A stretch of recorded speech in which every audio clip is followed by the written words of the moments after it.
नमस्कार मित्रांनो, माझ्या मार्केट चॅनलमध्ये तुम्हा सर्वांचे स्वागत आहे. या व्हिडिओमध्ये आपण उद्यासाठी निफ्टी आणि बँक निफ्टीच्या लेवल काय असू शकतात, त्याबरोबर फिन निफ्टीची सुद्धा एक्सपायरी आहे, त्याच्याही महत्त्वाच्या लेवल्स उद्यासाठी काय असतील हे पाहूयात. आणि महत्त्वाचं म्हणजे उद्या बँक निफ्टीची सुद्धा एक्सपायरी आहे. बुधवारी रामनवमीनिमित्त मार्केट बंद असल्याकारणाने उद्या आपल्याला फिन निफ्टी आणि बँक निफ्टी या दोघांचीही विकली एक्सपायरी फेस करायची आहे.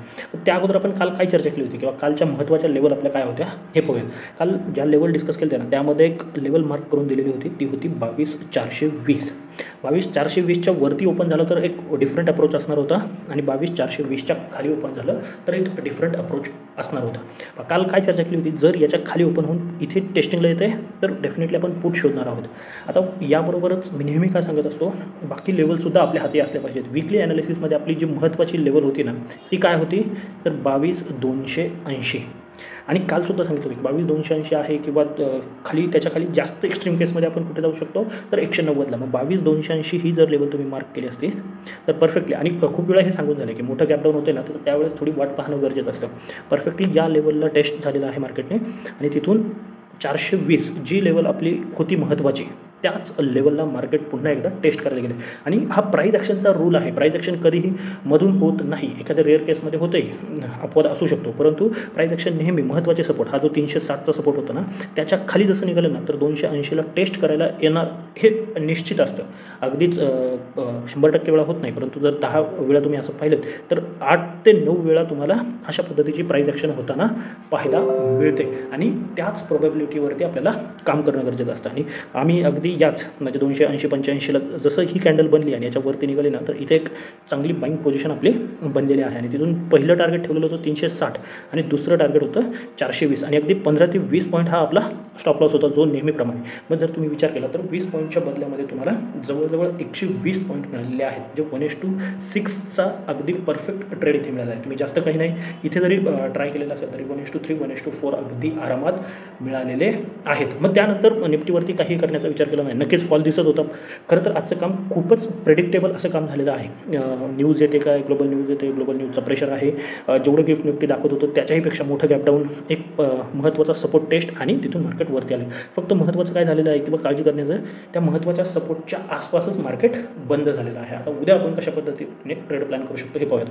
आता उद्याच्या लेवल समजून घेण्याच्या अगोदर जे फॉर्मेशन बनते ना हे पाहणं महत्त्वाचं आहे. थोडं जर मोठी टाईम फ्रेम केली तर आपल्या काय लक्षात येईल, 1 मिनिट आपण फक्त मोठ्या टाईम फ्रेमवरती पाहूयात.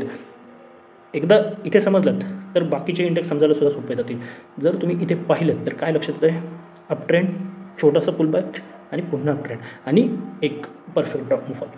याला काय म्हणतो आपण तर हा आहे डबल टॉप. या केसमध्ये काय होतं, मार्केट फॉल होण्याची शक्यता खूप जास्त असते. आता खरं तर हे न्यूजमुळे फॉल झाले, परंतु त्याच्या अगोदरच संकेत मिळालेले होते आणि ते आता फॉलो होतं. आता उद्या आपण कशा पद्धतीने प्लॅन करू शकतो हे पाहूयात. उद्या महत्त्वाचे लेवल, उद्यासाठी सुद्धा मार्केट कितीही वरती गेलं तरी कॉलसाठीच्या ज्या लेवल आहेत त्या जोपर्यंत येत नाहीत तोपर्यंत आपल्याला बाईंग पोझिशन क्रिएट करायची नाही आहे. आणि कॉलसाठीची जी महत्त्वाची लेवल असणार आहे उद्यासाठी 22,420 हे लेवल महत्त्वाचे असणार आहे. खरं तर 427 जो काही आजचा हाय बनलेला आहे तो घेऊन करू शकता. म्हणजे याच्यावरती जोपर्यंत आपण जात नाही ना तोपर्यंत बाईंग पोझिशन क्रिएट करायची नाही आहे. आता या लेवलच्या बरोबरच एक सिच्युएशन समजून घेणं महत्त्वाचं आहे. हा पहिला हाय बनला, त्यानंतर मार्केटने सेकंड टाईम ट्राय केलं, या हायला ब्रेक करू शकलं नाही. पुन्हा सिच्युएशन तीच, पुन्हा एक लो बनला, त्यानंतर या हायला ब्रेक करू शकलं नाही. आत्ता म्हणजे जर तुम्ही ॲग्रेसिव्ह ट्रेडर असाल, जर उद्या फ्लॅट ओपनिंग होत आहे किंवा थोडंफार गॅपअप ओपनिंग होत आहे 31, 40, 50 पॉईंटचं, तर या लेवलच्या वरती तुम्ही काही क्वांटिटी ॲड करू शकता आणि ती लेवल आहे 22,360ची. मग आज 360 लेवल कशी महत्त्वाची होती हे तुमच्या लक्षात येईल. 22,360च्या वरती तुम्ही एक ट्राय करू शकता. मग त्याचं टार्गेट हे 430 छोटे छोटेच आहे, 30-40 पॉईंट, आणि 430च्या वरती जसं तुम्ही सस्टेन करणार आहात तर मग पुन्हा 500-525च्या टार्गेटसाठी ट्रेड प्लॅन करू शकता. परंतु याच्या वरती गेल्यानंतरच या लेवल खूप महत्त्वाच्या असणार आहेत उद्यासाठी. फ्लॅटच्या केसमध्ये मार्केट इथे येते, इथे एखादं बेरिश फॉर्मेशन बनवतं तर इथे सुद्धा पुढचीच संधी आपल्याला उपलब्ध होणार आहे. आत्ता जे प्राईस ॲक्शन सांगितलेलं आहे ना तेच पुन्हा एकदा रिमाइंड करा. जसं 360 ही महत्त्वाची लेवल होती, परंतु ती ज्या पद्धतीने बऱ्याच वेळा काय होतं, तुम्ही फक्त लेवलवरती फोकस करता, लेवल सांगितलं मग मार्क करून ठेवायच्या, परंतु त्या लेवलला कशा पद्धतीने मार्केट बिहेव करतं हे पाहणं खूप महत्त्वाचं आहे. खूप वेळा समजून झालं आहे की इथे ओपन झालं 360 महत्त्वाची लेवल असली तरी पहिल्याच कॅन्डलने ती ब्रेक झालेली आहे, म्हणजे रिस्पेक्ट होणं थोडं अवघड आहे. Second time third time try केलं परंतु ब्रेक झालेलं नाही, म्हणून आपण 280ची वाट नाही. आता अगदी तेच लॉजिक उद्यासाठी सुद्धा यूज करायचं आहे. जर मार्केट फ्लॅट ओपन होतं किंवा थोडंफार गॅप होऊन पुन्हा एकदा खाली येण्याचा प्रयत्न करते ना, तर जी महत्त्वाची लेवल बाकी आहे खाली ती आहे 22,190 ते 220 हा झोन. म्हणजे मार्केट जर पुन्हा याच्या खाली निघते आणि खरं तर आता 280 ब्रेक झालेले आहे, 260 ब्रेकच्या मार्गावरती होतं, म्हणजेच ही लेवल आता पेंडिंग आहे. म्हणजेच उद्या फ्लॅट ओपनिंग किंवा थोडंफार खाली जाते ना, तर या लेवलच्या खाली आपलं जे पहिलं टार्गेट असणार आहे ते 22,190 220 हा झोन आहे 30 पॉईंटचा, आणि तो महत्त्वाचा आहे, तो असणार आहे. आणि अगदीच त्याच्याही खाली मार्केट निघतं आहे किंवा पुन्हा युद्धाचं काही होतं आहे. सध्याला युद्धामध्ये जास्त काही होण्याची शक्यता कमी आहे, कारण का अमेरिकेला त्याची थोडी भीती आहे, त्यांचं इलेक्शन आहे वगैरे वगैरे, बरेच पॉलिटिकल अँगल्स आहेत त्याच्यामध्ये. जर ते युद्ध वाढलं नाही तर जास्त काही होणार नाही, परंतु जर अजूनच इस्रायलने काही रिटेलिएट केलं वगैरे, तर मग आपल्याला खालची जी लेवल आहे ती लक्षात घ्यावी लागणार आहे. ती लेवल आहे 22,120 आणि त्याच्या खाली मग 22,040 ही महत्त्वाची लेवल आहे. पण त्याची आवश्यकता उद्या पडणार नाही असं सध्या तरी चित्र आहे, म्हणून आपण फायनल 22,120चा विचार करूया. मग 22,190 220 ही लेवल दोन प्रकारे, जसं आपण 280 वापरली ना तशीच आपण वापरू शकतो. जर गॅप डाऊन होतं आहे किंवा थोडंफार फ्लॅट होऊन खाली जात आहे, तर 22,190ला जाताना पुढे घेण्याची संधी नाही मिळाली, तर या पद्धतीचं फॉर्मेशन 22,120 22,190 या झोनमध्ये बनताना पाहिलं, मग तो डबल बॉटम असू द्यात, हॅमर असू द्यात किंवा कोणतंही बुलिश साईन मिळालं ना, तर इथे अगदी 15 ते 20 पॉईंटचा स्टॉप लॉस लावून तुम्ही एक बाईंग पोझिशन क्रिएट करू शकता, ज्याचं टार्गेट हे 22,260 280 360 420 या टार्गेटसाठी इथे बाईंगची संधी मिळू शकते.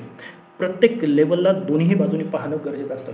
हा बऱ्याच जणांचा एक दृष्टिकोन असतो की जर ॲनालिसिस आहे तर मग आपण एकाच बाजूचे ट्रेड का प्लॅन करत नाही. तर प्रत्येक प्राईस किंवा प्रत्येक लेवलवरती दोन्ही गोष्टी ठरत असतात की जर ही लेवल ब्रेक झाली तर आता तो रेजिस्टन्स बनणार आहे, म्हणजे आपल्याला डाऊन साईडचा ट्रेड मिळू शकतो, आणि खालून वरती ब्रेक झालं तर हा सपोर्ट बनू शकतो, किंवा वरतून येऊन इथे जर सपोर्ट घेतोय तर आपल्याला बाईंग साईडचा ट्रेड मिळू शकतो. त्याच्यामुळे ज्या पद्धतीने मार्केट आहे ना त्या पद्धतीने आपले डिसिजन असले पाहिजेत. आपल्या डिसिजनप्रमाणे मार्केट चालेल याची अपेक्षा ठेवायची नसते. मग निफ्टीमध्ये एवढंच आहे, याच्यापेक्षा जास्त काही करण्याचा प्रयत्न करू नका. अपसाईडला थोडं सावध राहा. उद्या मे बी आपलं मार्केट बुलिश ट्रेंडमध्ये आहे गेल्या काही दिवसापासून आणि बुल रनमध्ये आहोत असं आपण म्हणतोय, तर या पद्धतीने व्ही शेप रिकव्हरी येण्याची शक्यता आहे, आणि गेल्या काही वेळेस आपण पाहिलेले आहे ती येते.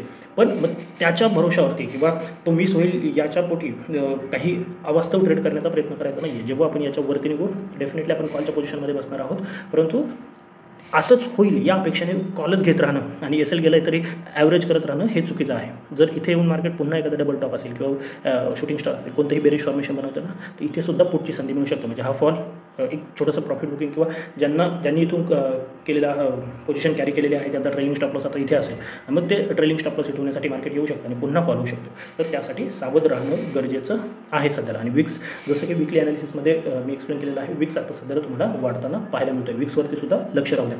जर ही माहिती नसेल की ह्या लेवल काय आहे, तर विकली ॲनालिसिस एकदा अवश्य पाहून घ्या. वरती आय बटनमध्ये त्याची लिंक असेल. आता बँक निफ्टी आणि फिन निफ्टीमध्ये अगदी थोडक्यात फक्त लेवल समजून घ्या महत्त्वाचं काय.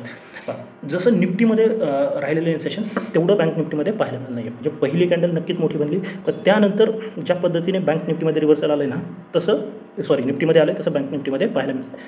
आणि नंतरून स्लोली मार्केट एकाच जागेवरती शेवटी थोडाफार फॉल, आणि जी लेवल आपण डिस्कस केलेली होती 48,800 750 इथे जाऊन आपल्याला बंद होताना पाहायला मिळेल. आता याच्या खाली जर मार्केट उद्या निघते ना, तर 47,400 ही लेवल ओपन होत आहे.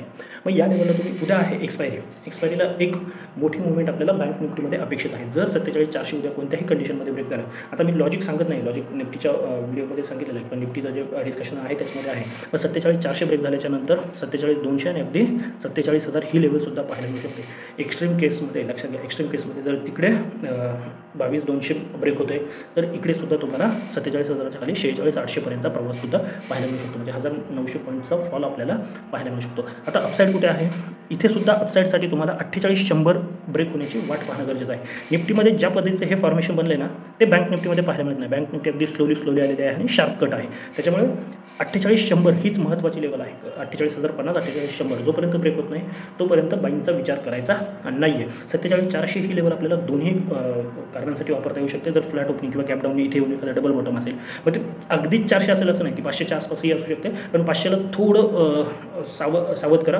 660 600च्या आसपास झालं तर संधी घेऊ शकता बाईंगचं, पण 500ला घेऊ नका. मग ते ॲटलिस्ट 400-450च्या झोनमध्ये येऊ द्यात, किंवा मग वरती जाताना 660 ब्रेक होते. 500ला ट्रेड करणं थोडं रिस्की असू शकतं.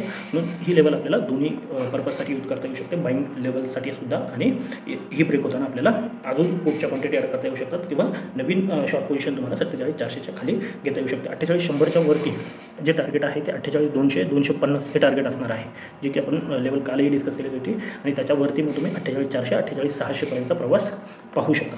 आता फिन निफ्टी जर आज पाहिलं तर सगळ्यात जास्त फॉल जो आहे ना तो फिन निफ्टीमध्ये पाहायला मिळालेला आहे. पर्सेंटेज वाईज जर विचार करायचा झाला तर सगळ्यात जास्त फॉल आपल्याला जवळजवळ 2.25% फॉल आपल्याला फिन निफ्टीमध्ये पाहायला मिळाला आहे. आणि फिन निफ्टीमध्ये मात्र बँक निफ्टीमध्ये नसलं तर एक छोटं होईना रिव्हर्सल आपल्याला पाहायला मिळालेलं आहे. मग उद्यासाठी हीच लेवल घेऊन चालणार आहोत आपण. ती लेवल आहे 21,330 21,330 याच्यावरतीच तुम्हाला जे काय आहे ते बाईंगची सिच्युएशन किंवा बाईंगच्या पोझिशन ज्या आहेत त्या क्रिएट करायच्या आहेत. ज्याचं टार्गेट हा एक ठेवू शकतो थोड्या वेळासाठी, अगदी 40-50 पॉईंटचं टार्गेट असणार आहे, परंतु ते महत्त्वाचं आहे. आणि मग त्याच्यावरती अगदी 420 480 21,420 21,480 आणि 21,520 प्रवाससुद्धा आपण पाहू शकतो. थोडा अवघड आहे, परंतु याच्यावरतीच प्लॅन करायचा आहे. म्हणजे 147 जवळजवळ 150 पॉईंट तुम्हाला सोडून द्यावे लागणार आहेत आणि त्याच्यावरतीच आपला ट्रेड प्लॅन होणार आहे. लाईव्ह मार्केटमध्ये जर काही चेंजेस झाले तर आपण तसा विचार करूया, परंतु आत्ता सध्या तरी काही दिसत नाही आहे. हां, खाली मात्र लगेच 21,120 ब्रेक झाल्याच्या नंतर तुम्ही डेफिनेटली पुढच्या पोझिशनमध्ये बसू शकता. 2-3च लेवल महत्त्वाच्या सांगून ठेवतो. 21,120च्या खाली जी लेवल आहे ती अगदी 21,040 ते 21,060 या दरम्यानची लेवल आहे. अगदी ती जर ब्रेक होती आहे किंवा त्याच्या खाली मार्केट सस्टेन करते तर 20,920 आणि 20,800पर्यंतचा प्रवाससुद्धा तुम्हाला उद्या एक्सपायरीला पाहू शकतो. आणि ती एक शार्प मुवमेंट किंवा शार्प कट किंवा शार्प अपसाईड पाहायला मिळू शकते. फिन निफ्टीमध्ये बरेच एक्सपायरीमध्ये अशी काही चांगली मुवमेंट पाहायला मिळत नाही. कदाचित तो दिवस उद्याचा असू शकतो. तर ही माहिती आवडत असेल तर नक्की तुम्ही हे पहा आणि तुमच्या इतर मराठी लोक जे आहेत ते ट्रेडिंग करतात त्यांच्यापर्यंत पोहोचवण्याचा प्रयत्न करा. व्हिडिओला लाईक करा आणि ते चॅनललासुद्धा सबस्क्राईब करून घ्या. आणि तुम्ही आज नक्की काय केलं आहे, लॉसमध्ये आहात प्रॉफिटमध्ये आहात हे कमेंटमध्ये नक्की कळवा. तर आजच्यासाठी एवढंच. धन्यवाद. जय हिंद, जय महाराष्ट्र, कीप ट्रेडिंग.